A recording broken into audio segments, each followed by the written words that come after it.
नमस्कार, स्वागत आहे आपलं राधास मॅजिक किचन या आपल्या यूट्यूब चॅनेलवर. तर आज आपण पाहणार आहोत मटार पुलाव कसा बनवायचा, ते सुद्धा फक्त 10 मिनिटांमध्ये. आज आपण मटार पुलाव बनवणार आहोत.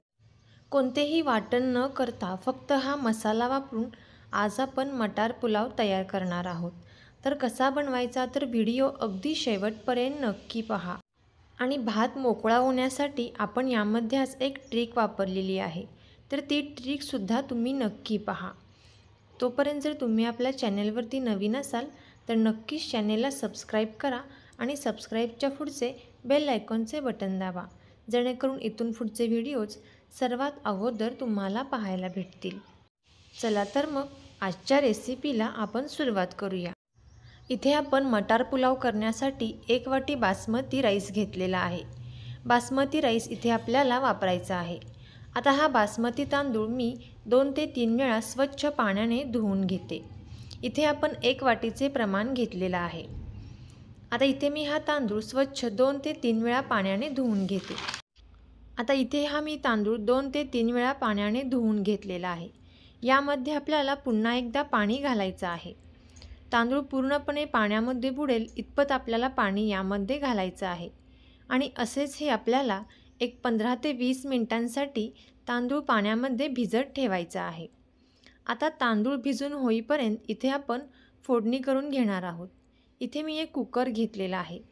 या कुकरमध्ये आपल्याला 3 ते 4 चमचे तेल घ्यायचं आहे. तेल छान गरम झाल्यानंतर यामध्ये आपल्याला एक उभा चिरून घेतलेला कांदा घालायचा आहे. आता कांदा घातल्यानंतर इथे आपण एक उभा चिरून घेतलेला टोमॅटो घातलेला आहे. आता आपण हा कांदा आणि टोमॅटो तेलामध्ये छान असा परतून घेणार आहोत. कांदा आणि टोमॅटो इथे आपल्याला एक 5 ते 10 मिनिटांपर्यंत मंद आचेवरती छान असा भाजून घ्यायचा आहे. आता इथे मी हा कांदा आणि टोमॅटो मंद आचेवरती छान असा भाजून घेते. आता एक 5 ते 10 मिनिटानंतर यामध्ये आपण तमालपत्री घातलेली आहे. तमालपत्रीसुद्धा आपल्याला यामध्ये चांगली मिक्स करून घ्यायची आहे.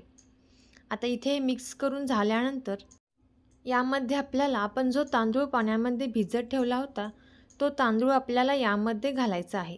यामधील पाणी काढून घ्यायचं आहे आणि फक्त तांदूळ यामध्ये आपल्याला घालून घ्यायचा आहे. आता तांदूळ घातल्यानंतर आपण हा छान असा परतून घेणार आहोत. एक 5 मिनिटांपर्यंत हा तांदूळ चांगला परतून घ्यायचा आहे. आता इथे मी हे 5 मिनिटांपर्यंत छान असा परतून घेते. तुम्ही इथे मटार पुलावसाठी तुमच्या आवडीनुसार कोणताही तांदूळ वापरू शकता. इथे आपण आज बासमती तांदूळ वापरलेला आहे.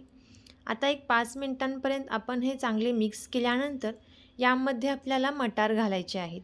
इथे मी यामध्ये मटार घातलेले आहेत. मटार घातल्यानंतर सुद्धा आपल्याला एक 2 ते 3 मिनिटांपर्यंत हे चांगले परतून घ्यायचं आहे. आता इथे आपण यामध्ये पाणी घालून घेणार आहोत. ज्या वाटीने आपण तांदूळ घेतले त्याच वाटीने इथे आपल्याला पाणी घ्यायचं आहे. जर 1 वाटी तांदूळ घेतले असतील तर इथे आपण 2 वाटी पाणी वापरणार आहोत. इथे मी 2 वाटी पाणी यामध्ये घातलेलं आहे. आता आपण हे चांगले मिक्स करून घेऊयात. आता हे चांगले मिक्स करून झाल्यानंतर यामध्ये आपल्याला एक मसाला वापरायचा आहे. तो मसाला म्हणजे इथे आपण एव्हरेस्टचा शाही बिर्याणी मसाला इथे आपण वापरणार आहोत. हा आपल्याला 2 चमचे यामध्ये घालून घ्यायचा आहे. इथे आपण कोणत्याही प्रकारचे वाटण वापरलेले नाही, फक्त हा मसाला इथे आपल्याला वापरायचा आहे. आणि हा मसाला इथे आपण 2 चमचे घातलेला आहे. यानंतर यामध्ये आपण चवीपुरते मीठ घालणार आहोत. इथे मी 1 ते 1.5 चमचा मीठ घातलेला आहे. मीठ तुमच्या आवडीनुसार तुम्ही कमी जास्त करू शकता.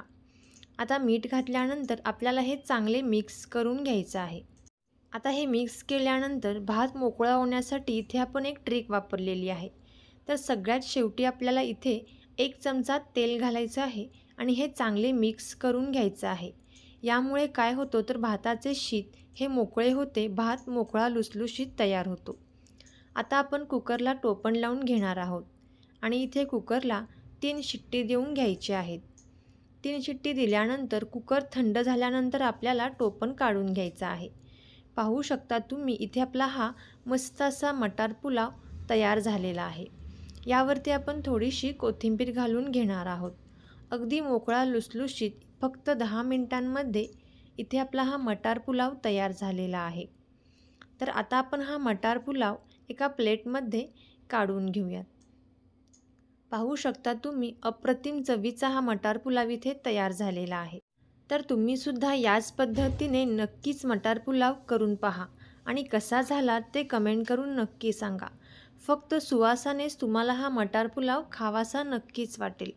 व्हिडिओ आवडला असेल तर नक्कीच हा व्हिडिओ आपले मित्रमैत्रिणी आणि नातेवाईकांसोबत शेअर करा.